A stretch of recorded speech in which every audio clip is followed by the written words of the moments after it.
దేవుని యొక్క వాక్య ధ్యానంలోనికి వెళ్దాం. పరిశుద్ధ గ్రంథంలో నుంచి కీర్తన గ్రంథము 3వ కీర్తనను మనం చదువుకొని ధ్యానించుకుందాం. పరిశుద్ధ గ్రంథంలో నుంచి 3వ కీర్తన. యెహోవా నన్ను బాధించువారు ఎంతో విస్తరించి ఉన్నారు, నా మీదికి లేచువారు అనేకులు. దేవుని వలన అతనికి రక్షణ ఏమీ దొరకదని నన్ను గూర్చి చెప్పువారు అనేకులు. యెహోవా, నీవే నాకు కేడెముగాను, నీవే నాకు అతిశయాస్పదముగాను, నా తల ఎత్తువాడవుగాను ఉన్నావు. ఎలుగెత్తి నేను యెహోవాకు మొరపెట్టినప్పుడు ఆయన తన పరిశుద్ధ పర్వతం నుండి నాకు ఉత్తరమిచ్చును. యెహోవా నాకు ఆధారము, కావున నేను పండుకొని నిద్రపోయి మేలుకొందును. 10,000 మంది దండెత్తి నా మీదకి వచ్చి మోహరించినను నేను భయపడను. యెహోవా, లెమ్ము, నా దేవా, నన్ను రక్షింపుము. నా శత్రులందరినీ దవడ ఎముక మీద కొట్టువాడవు నీవే, దుష్టుల పళ్ళు విరుగొట్టువాడవు నీవే. రక్షణ యెహోవాది, నీ ప్రజల మీదికి నీ ఆశీర్వాదము వచ్చునుగాక. ప్రభునందు పిల్లరా, మరి చదవబడిన ఈ వాక్య భాగాన్ని మనం గమనించినట్లయితే, ఈ వాక్యంలో ప్రాముఖ్యంగా మనం చదివినట్లయితే ఈ కీర్తన గ్రంథం అంతటికి కూడా కీర్తనలు అనేటువంటి మాట మొదటగా ఇక్కడే మనం చూడొచ్చు. ఈ కీర్తనలో పై భాగంలో చూసినట్లయితే 3వ కీర్తనలో అబ్షాలోము తన కుమారుని ఎదుటి నుండి పారిపోయినప్పుడు దావీదు రచించిన కీర్తన. ఇంకొక మాటలు చెప్పాలంటే ఈ కీర్తన దావీదు కూడా కీర్తనలు రాశాడు అనడానికి మొదటి రుజువు మనకి ఇక్కడ కనిపిస్తుంది, అవునా? కాబట్టి చదవబడిన ఈ వాక్య భాగాన్ని మనం గమనించినట్లయితే ప్రాముఖ్యంగా ఆపద కలిగినటువంటి పరిస్థితుల్లో ధైర్యంతో మరి విశ్వాసం కలిగి ఎలా మనము ముందుకెళ్ళాలి అనేటువంటి దాని గురించి ఈ యొక్క కీర్తన మాట్లాడుతుంది. ఈ యొక్క కీర్తనను మనం అర్థం చేసుకోవడానికి ప్రాముఖ్యంగా దీని యొక్క బ్యాక్గ్రౌండ్, ఎలాంటి పరిస్థితుల్లో ఈ కీర్తన రాశాడు దావీదు అనేటువంటి దాన్ని మనం అర్థం చేసుకున్నప్పుడు ఈ కీర్తనను మనము స్పష్టంగా అర్థం చేసుకోగలం, అవునా? కాబట్టి ప్రియులరా, మనం గమనించినట్లయితే ఈ కీర్తన దావీదు ఈ కీర్తన రాసినప్పుడు ఎలాంటి పరిస్థితుల్లో ఈ కీర్తన రాశాడంటే, మనము ఈ కీర్తనను అర్థం చేసుకోవడానికి సమూయేలు 2వ గ్రంథము 15-16 అధ్యాయాలు మనం చదివినట్లయితే అక్కడ ఈ కీర్తన యొక్క పూర్వోత్తరాన్ని మనము అర్థం చేసుకోవచ్చు. అక్కడ మనం గమనించినట్లయితే వాస్తవంగా దావీదు తన యొక్క రాజ్యాన్ని స్థాపించిన తర్వాత తన రాజ్యం విషయంలో ప్రజలందరినీ కూడా మంచిగా ఏలుబడి చేస్తున్నటువంటి సమయంలో ఏమైందంటే, తన కుమారుడైనటువంటి అబ్షాలోము, తన కుమారులో ఒకడైన అబ్షాలోము ఏం చేస్తాడంటే ఆ ఊరి మార్గము గుండా వెళ్ళేటువంటి కొందరిని, అవునా, ఆ ఊరి ద్వారం దగ్గర నిలబడి ఏం చేస్తాడంటే అలా వెళుతూ ఉన్నటువంటి వారినందరినీ కూడా ఆప్యాయంగా పలకరిస్తూ ఏమంటున్నాడంటే, మా నాన్న మిమ్మల్ని అందరినీ కూడా పరిపాలన చేస్తుంటున్నాడు కదా, మా నాన్న పరిపాలనలో మీకు అందరికీ కూడా సరైన న్యాయం జరుగుతుందా? సరైనటువంటి న్యాయం జరగడం లేదు కనుక మీరు నన్ను రాజును చేసినట్లయితే మీకు ఏ కొరత లేకుండా మీకు అన్ని రకాలుగా నేను బాగా చూసుకుంటాను అని ఆ మార్గం గుండా వెళ్తున్నటువంటి వారిని అందరినీ కూడా ఆప్యాయంగా వారిని పలకరిస్తూ, వారి గురించి ఎంతో ప్రేమ కలిగినటువంటి వారిగా వారిని పలకరిస్తూ, వారిని కౌగిలించుకొని వారి యొక్క చేయి మీద ముద్దు పెడుతూ, ఇలాగా వారందరినీ కూడా ఈ అబ్షాలోము అనేటువంటి దావీదు కుమారుడైన ఈ అబ్షాలోము ఏం చేశాడంటే వారందరినీ కూడా తన వైపు ఒక రాజ్యంగా ఆయన చేసుకున్నాడు. ఇలాంటి పరిస్థితిలో ఏమైందంటే వీరందరూ కూడా తన యొక్క రాజ్యంలో ఉన్నటువంటి వాళ్ళందరూ కూడా అబ్షాలోము వైపు వెళ్ళినప్పుడు ఒక్కసారిగా ఈ దావీదు భయపడి ఏం చేశాడంటే తన దగ్గర నుంచి అబ్షాలోము నుంచి తను ఎలాగైనా కూడా ప్రాణాలు కాపాడుకోవాలి అనేటువంటి ఆలోచనతో ఈ దావీదు రాజు ఏం చేశాడంటే తన భార్య పిల్లలతో పారిపోవడానికి ప్రయత్నం చేస్తూ ఉంటున్నాడు. ఇలాగా వెళుతూ ఉన్నటువంటి మార్గం మధ్యలోనే 16వ అధ్యాయం, ఇదే సమూయేలు 2వ గ్రంథం 16వ అధ్యాయం 7వ వచనంలో మనం చూసినట్లయితే షీమి అనేటువంటి ఒక ఆయన ఏం చేస్తున్నాడంటే ఈ రాజును చూసి దుమ్మెత్తి పోస్తూ ఏం మాట్లాడుతుంటే, చీ పో దుర్మార్గుడా, నీకు ఇది తగిన శాస్తే జరిగింది. కారణం ఏంటంటే సౌలు రాజు తర్వాత రాజు అవ్వాల్సినటువంటిది ఆయన కుమారుడైన యోనతాను రాజు అవ్వాలి. కాబట్టి నువ్వు దుర్మార్గంగా మోసపు పనులు చేసి నువ్వే ఆ యొక్క రాజ్యాన్ని నువ్వు చేదిక్కించుకున్నావు, కాబట్టి నీకు జరగాల్సిందే జరిగింది అని ఆయన మీదకి దుమ్మెత్తి పోస్తూ, ఆయన తిడుతూ, ఆయన ఇష్టం వచ్చినట్టుగా మాట్లాడి ఏం చేశారంటే ఆయనని అనరాని మాటలు అన్నాడు. ఇలాంటి పరిస్థితుల మధ్యలోనే ఈ యొక్క కీర్తన రాయబడము మనం చూడొచ్చు. అన్న ఒకవైపు తన సొంత కుమారుడే ఆయనని చంపాలనేటువంటి ఆలోచనలో ఉంటున్నాడు, మరొక వైపు తన యొక్క స్వాధీనంలోనే ఎదిగినటువంటి వాళ్ళే తన వైపు నుంచి విరోధంగా తిరిగి తన మీద దుమ్మెత్తిపోయడము, ఇలాంటి పరిస్థితులు మనం చూడొచ్చు. అన్న పిల్లరా గమనించండి, ఒక రాజుకు మాత్రమే ఇలాంటి పరిస్థితులు వచ్చినాయని మనం అనుకోవడానికి లేదు. రాజు కాలంలో ఏ విధంగా అయితే ఇలాంటి సమస్యలు జరిగినాయో ఈ దినాన కూడా ఇలాంటి సమస్యలు జరుగుతూనే ఉంటున్నాయి. అవునా, కొన్ని ఇళ్లలో చూసినట్లయితే తన సొంత పిల్లలే, అవునా, తల్లిదండ్రులు పిల్లలకు ఇలాగ ఒకరికొకరు విరోధమైనటువంటి కార్యాలు జరిగించేటువంటి వారు కూడా లేకపోలేదు. అవునా, అలాంటి పరిస్థితుల్లోనే ఈ కీర్తన రాస్తూ దావీదు అంటున్నటువంటి మాటలను మనం గమనించుదాం. చూడండి, 3వ కీర్తన 1వ వచనంలో ఈ విధంగా అంటున్నాడు, యెహోవా నన్ను బాధించువారు ఎంతో విస్తరించి ఉన్నారు, నా మీదికి లేచువారు అనేకులు. దేవుని వలన అతనికి రక్షణ ఏమీ దొరకదని నన్ను గూర్చి చెప్పువారు అనేకులు అంటున్నాడు. ప్రియులారా, ఇక్కడ చదవబడిన ఈ వాక్య భాగంలో మనం గమనించినట్లయితే దావీదు మాట్లాడుతున్నటువంటి మాట ఏంటంటే, ఒక మాటలో తనకున్నటువంటి సమస్యను ఇక్కడ దేవునితో చెప్తుంటున్నాడు. ఏమంటున్నాడంటే, ప్రభువా నా మీదకి అనేక మంది లేచి ఉంటున్నారు, నన్ను అనేక మంది బాధించడానికి వస్తుంటున్నారు అని ఇక్కడ దావీదు అంటున్నాడు. రెండవదిగా అక్కడ మనం గమనించినట్లయితే కొంతమంది ఈ దావీదును ఒకవేళ అక్కడ ఉన్నటువంటి శత్రులందరూ కూడా చుట్టుముట్టిండొచ్చు.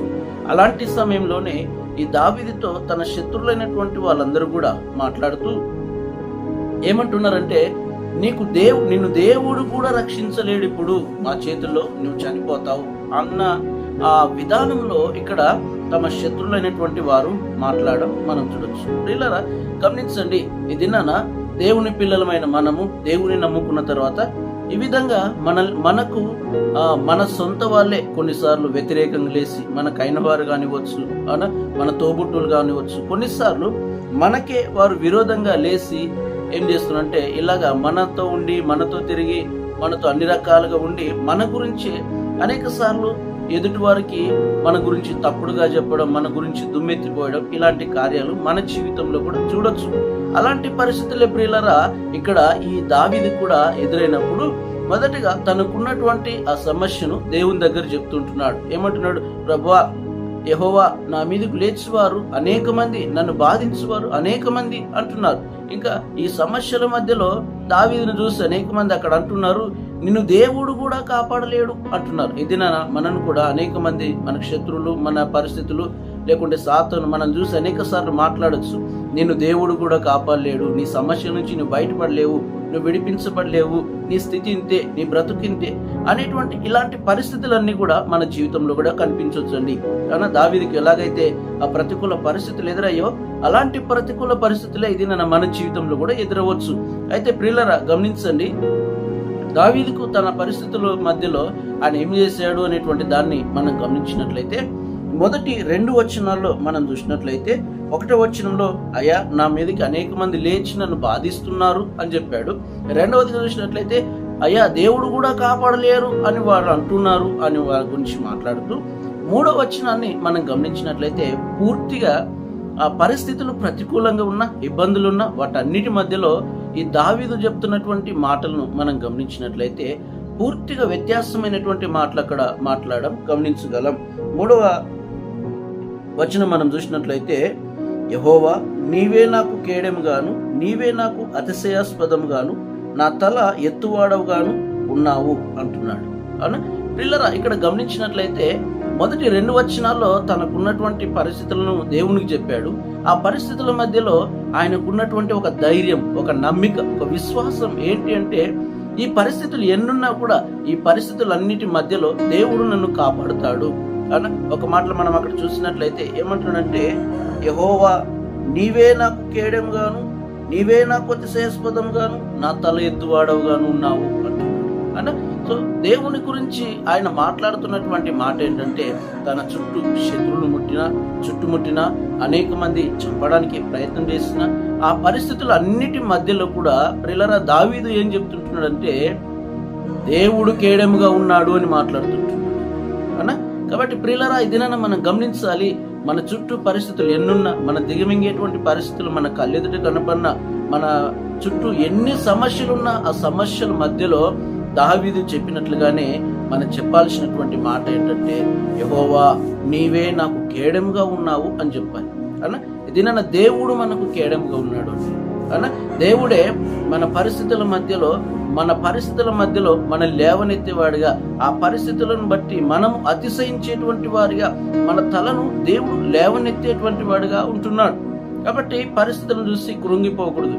దావీదు తనకున్నటువంటి పరిస్థితులను చూస్తే మొదటి 2 వచనాల్లో తన పరిస్థితులు దేవునికి చెప్పాడు. 3వ వచనం చూసినట్లయితే ఆ పరిస్థితులను బట్టి కృంగిపోకుండా ఏమని చెప్తున్నాడంటే, నాకు అతిశయాస్పదంగా ఉన్నావు, నాకు కేడెముగా ఉన్నావు, నా తల ఎత్తేవాడిగా నువ్వే ఉన్నావు అంటున్నాడు. ఇలారా గమనించండి, శత్రులు చుట్టుముట్టిండొచ్చు, ఏ సమయంలోనైనా చంపేసేటువంటి పరిస్థితులు అక్కడ ఉంటున్నాయి. అలాంటి పరిస్థితుల మధ్యలో ఈ దావీదు చెప్తున్నటువంటి మాట ఏంటంటే, దేవుడు నాకు కేడెముగా ఉన్నాడు అంటున్నాడండి కదా. ఇది మనందరికి కూడా ప్రియులరా పరిస్థితులు ఎలా ఉన్నా కూడా ఆ పరిస్థితులన్నిటి మధ్యలో మనం చెప్పాల్సినటువంటి మాట ఏంటంటే, దేవుడు మనకు కేడెముగా ఉన్నాడు.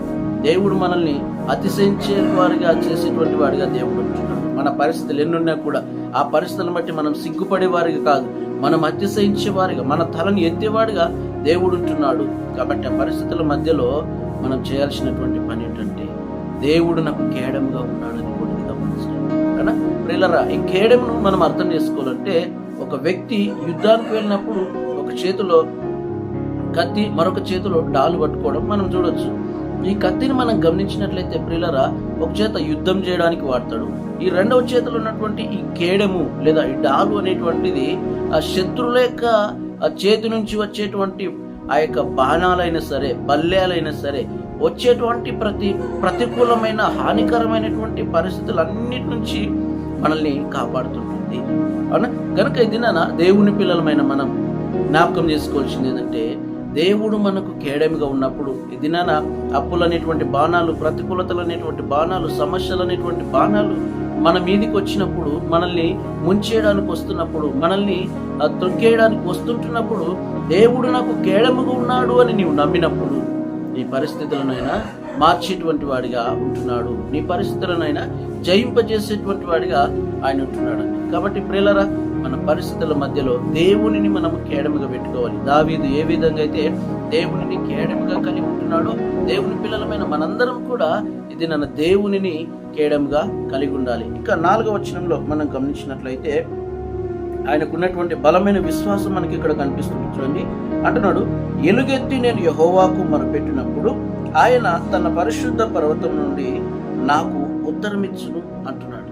ప్రియులారా ఇక్కడ ఆయనకున్నటువంటి ఒక బలమైన నమ్మకం, ఒక ధైర్యం ఏంటంటే చెప్తుంటున్నాడు, నేను ఎలుగెత్తి ప్రార్థన చేసినప్పుడు ఆయన ప్రార్థన చేస్తే అని చెప్తుంటున్నాడు, నేను ఎలుగెత్తి యెహోవాకు మొరపెట్టినప్పుడు ఆయన తన పరిశుద్ధ పర్వతం నుండి నాకు ఉత్తరమిచ్చును అంటున్నాడు అనా. ప్రియులారా మనకి ఇలాంటి నమ్మిక ఉండాలి. ఆయన వాక్యం చెప్తుంటుంది, నా నామం నన్ను ఏమడిగినా చేస్తానంటుంది. కాబట్టి దినాన దేవుని దగ్గరకు వెళ్ళి మనం అడిగినప్పుడు దేవుడు నాకు ఇస్తాడు, ఆయన పరిశుద్ధ పర్వతం నుంచి నాకు జవాబు ఇస్తాడు అనేటువంటి నమ్మికను కలిగి మనము ఆయన అడగాలి అన్న. ఆయనకు ఉండేటువంటి నమ్మకం ఏంటంటే, నేను ప్రార్థన చేస్తే దేవుడు వింటాడు, నేను ప్రార్థన చేస్తే దేవుడు జవాబు నాకు అనుగ్రహిస్తాడు, నేను పొందుకుంటాను, ఆయన నా మొర వింటాడు అనేటువంటి ఒక నమ్మకం ఉందండి, ఒక ధైర్యం ఉందండి. ఇది నా దేవుని పిల్లలమైన మనం ప్రార్థన చేసేటప్పుడు, ప్రార్థనలోనికి ప్రవేశించేటప్పుడు, నేను ప్రార్థన చేస్తే దేవుడు నా మొర వింటాడు, దేవుడు నాకు జవాబిస్తాడు, నేను కలిగి ఉన్నటువంటి ప్రతికూల పరిస్థితులన్నిటి నుంచి ఆయన విడిపిస్తాడు అనేటువంటి ఒక నమ్మకం మనకు ఉండాలి, ఒక ధైర్యం మనకు ఉండాలి. అలా ఉన్నప్పుడే మనము ఆ పరిస్థితుల్లోంచి బయటపడగలం అవునా. కాబట్టి ఆయన ప్రార్థన చేసినప్పుడు నా మొర దేవుడు ఆలకిస్తాడు అని ఆయన చెప్తుంటున్నాడు. ఇది మనం ప్రార్థన చేసినప్పుడు కూడా దేవుడు నా మొర వింటాడు, దేవుడు నాకు జవాబు దయచేస్తాడు, దేవుడు నాకు ఈ ప్రతికూల పరిస్థితులన్నీ తొలగిస్తాడు అనేటువంటి నమ్మకం కలిగి నేను ప్రార్థన చేస్తే వింటాను అనేటువంటి ఆ మాటలు అక్కడ దావీదు చెప్పడం మనం చూడొచ్చు. ఇంకా చూడండి ప్రియులారా, 5వ వచనంలో ఏం చెప్తున్నంటే, యెహోవా నాకు ఆధారము కావున నేను పండుకొని నిద్రపోయి మేలుకొందును అంటున్నాడు కదా. ప్రియులారా, ఈ దినాన నీకు సమస్యలు వస్తే, నీకు ప్రతికూలతలు వస్తే, ఇబ్బందులు వస్తే, అవునా, మనకెవరో, మన బంధువులో, మన స్నేహితులు, మన మిత్రులు, మనకైన వారు మనకి సహాయకులు కాదు, మనకు ఆధారం కాదు. మన ఆధారం ఎవరంటే దేవుడండి. మనం దేవుని మీద ఆధారపడినప్పుడు మన ప్రతికూలతలు ఎన్నున్నా, మన సమస్యలు ఎన్నున్నా, అవును, దేవునిని ఆధారంగా చేసుకున్నప్పుడు, దేవుని మీద మనం ఆధారపడినప్పుడు, దేవునినే ఆధారంగా కలిగి మనం ఈ లోకంలో జీవించినప్పుడు, అవునా, మనకి సమస్యలు ఎన్నున్నా కూడా, ప్రతికూలతలు ఎన్నున్నా కూడా, ఇబ్బందులు ఎన్నున్నా కూడా, వాటన్నిటి మధ్యలో ప్రియులారా మనం ధైర్యంగా మనం పడుకొని నిద్రపోగలం. కొంతమంది తమకున్నటువంటి పరిస్థితులను మనం చూసినట్లయితే వారుకున్నటువంటి పరిస్థితులను బట్టి ఎలా జయించాలి ఈ సమస్యను, ఎలా ఎదుర్కోవాలి ఈ అప్పులను, ఎలా నన్ను బాధించేటువంటి ఈ పరిస్థితి నుంచి నేను ఎలా బయటికి రావాలి, ఎలాగ నేను ఇబ్బందుల నుంచి బయటికి రావాలి అని అనేకమైనటువంటి ప్రతికూల పరిస్థితుల్లో వాళ్ళు ఉండి వాటిని గురించి చింతిస్తూ అనేక సార్లు చాలా మంది నిద్రలేని రాత్రులు గడుపుతుంటున్నారు. కాబట్టి ప్రియులరా, దేవుని యొక్క వాక్యం ఏం చెప్తుంటే, పౌలు వలె మనం దావీదు వలె దేవునిని మనం ఆధారంగా చేసుకొని మనం జీవించినప్పుడు ఆయన అంటున్నాడు, పరిస్థితులు ఎన్నైనా కూడా నేను పడుకొని సుఖంగా పడుకొని నిద్రించదును అంటున్నాడు. కాబట్టి ప్రియులారా గమనించండి, ఇక్కడ అనేక మంది దావీదు చుట్టూ శత్రువులు చుట్టుముట్టారు. ఏ సమయంలో నేను చంపేటువంటి పరిస్థితులు ఆయనకు ఉంటున్నాయి. కానీ ఆ పరిస్థితులు అన్నిటి మధ్యలో దావీదు మాట్లాడుతున్నటువంటి మాట ఏంటంటే, వాళ్ళు ఏ సమయంలో అయినా చంపేసే పరిస్థితులు ఉన్నా కూడా దావీదు అంటున్నాడు, నేను పండుకొని సుఖముగా నిద్రించదును అంటున్నాడు. కారణం ఏంటంటే, దేవుడు నాకు ఆధారం. ఇది నా పిల్లరా, నీకు ఎన్ని సమస్యలున్నా, నీకు నిద్ర రాకుండా చేసేటువంటి పరిస్థితులు ఎన్నున్నా, దేవుని నీవు ఆధారంగా చేసుకుంటే, దేవుని నీవు కలిగి జీవిస్తే, ఈ సమస్యలు ఎన్నన్నా ఉండనండి, నీ ప్రతికూల పరిస్థితులు ఎన్నన్నా ఉండని, నిన్ను పైకి లేవనెత్తకుండా అనేక సమస్యలు తొక్కేటివిగా అనేకమైన సమస్యలు నీకు ఉండొచ్చు. యెహోవాని నువ్వు ఆధారంగా చేసుకున్నప్పుడు, దేవుని నీవు ఆధారంగా చేసుకుని జీవించినప్పుడు, ఆ సమస్యల మధ్యలో కూడా దావీదు వలె సుఖంగా పడుకొని ఎదిరించగలవు. ఇక మనం గమనించినట్లయితే ప్రియులారా, చెప్తుంటున్నాడు, ఆ 10,000 మంది దండెత్తి నా మీదకి వచ్చి మోహరించినను నేను భయపడను అంటున్నాడు. ప్రియులారా, ఇది 10,000 సమస్యలు మన మీదకి వచ్చిన, 10,000 ప్రతికూలమైనటువంటి ఇబ్బందులు మన మీదకి వచ్చిన మనం భయపడము. నీవు భయపడవండి. కారణం ఏంటంటే, నీకు ఆధారము దేవుడు.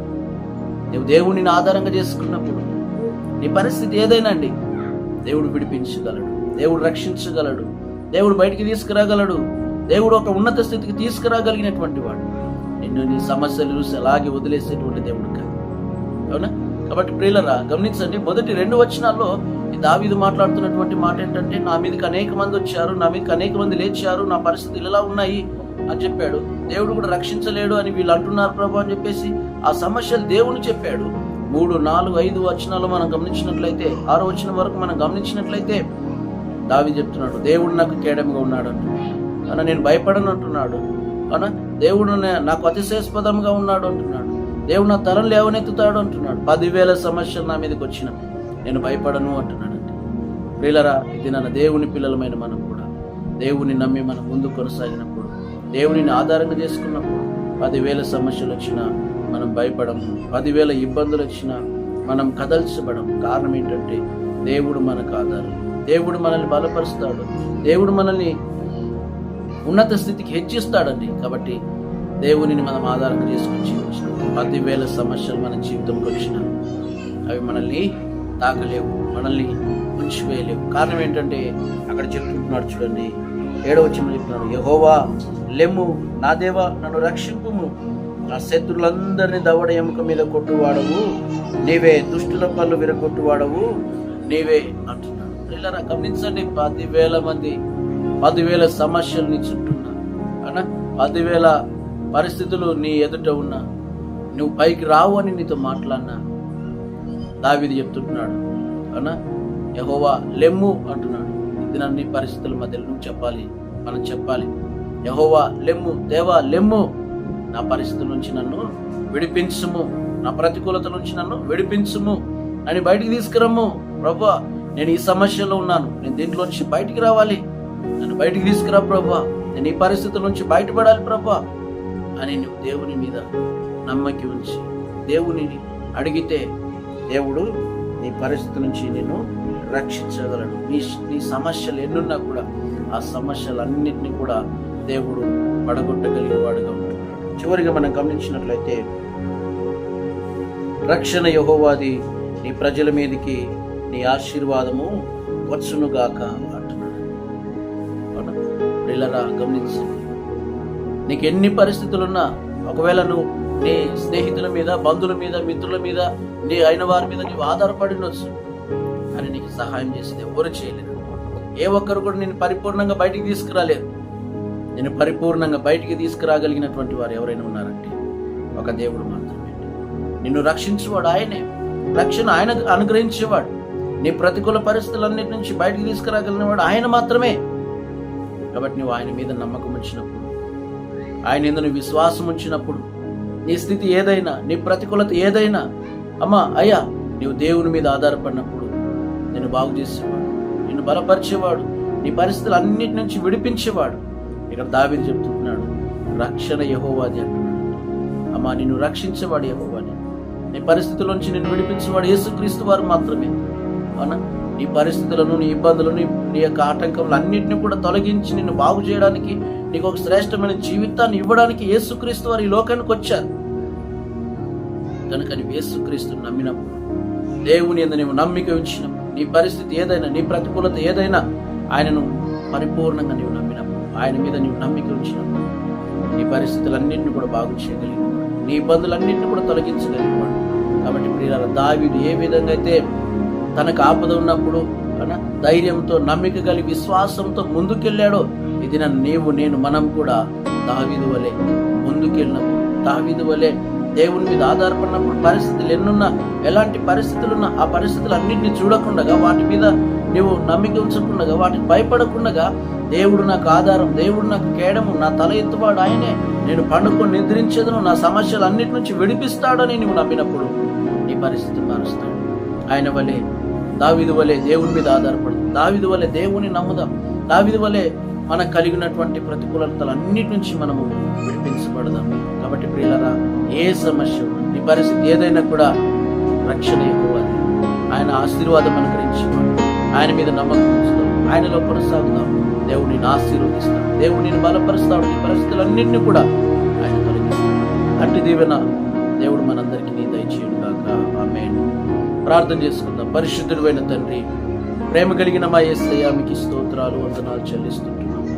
ఈ మంచి సమయాన్ని బట్టి, దినాన్ని బట్టి మీకు స్తోత్రాలు, వందనాలు చెల్లిస్తుంటున్నాం. సమయంలో మరి బోధించబడిన ఈ ఒక్క వాక్య వర్తమానాన్ని మా అందరి వినికిలో దీవించండి.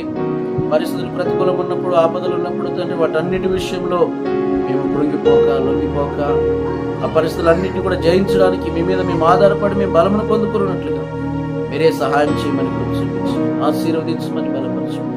సమస్తం మీ చేతులకే సమర్పిస్తుంది. దావీదు వలె మీ మీద నమ్మకం కలిగి, ధైర్యం కలిగి కొనసాగడానికి సహాయం చేయమని దీవించండి. సమస్తం మీ చేతులకే సమర్పిస్తున్నాం. యేసు నామములో ప్రార్థిస్తుంటున్నాం పరమ తండ్రి. ఆమేన్.